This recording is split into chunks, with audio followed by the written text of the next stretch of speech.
दादा यंदा पोरीचं लग्न करावं म्हणालो. बरं मग 2 लाख रुपये आपल्या मुलीच्या नावावर आहेत की? हो 2 लाख रुपये हाते की पोरीच्या नावावर आणि टाकलेले. मग त्या निमी वाटणी होणार ना आपली.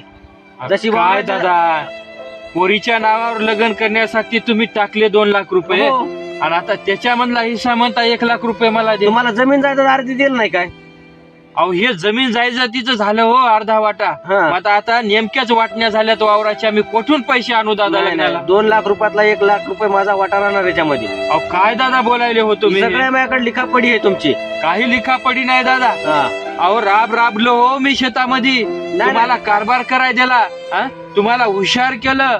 अहो, सगळी प्रॉपर्टी तुम्ही तुमच्या नावावर करून घेतली. जमत असेल तर ठीक आहे, 1 लाख माझे राहतील त्याच्यामध्ये. अहो दादा मी येडा नाही.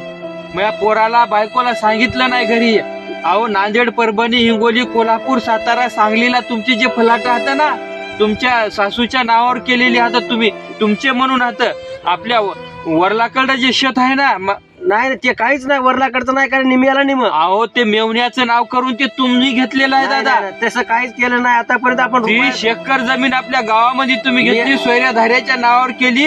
ही तुमची जमीन आहे दादा. हे सगळं मला माहित आहे. नाही अजिबात नाही तसं काहीच माझ्या नाही. पोरं काय अजूनही भीक मागालीत रानामध्ये काम करून. तुम्ही पोरायला शिक्षण शिकलं, अधिकारी केलं. ते नशिबानं झाले. अहो काय नशिबानं नाही.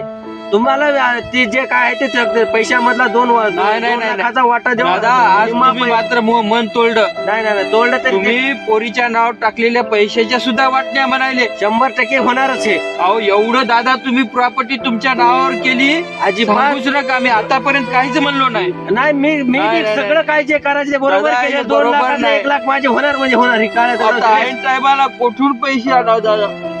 ते काय बी करा तुम्ही तुमच्या हिशोबानं.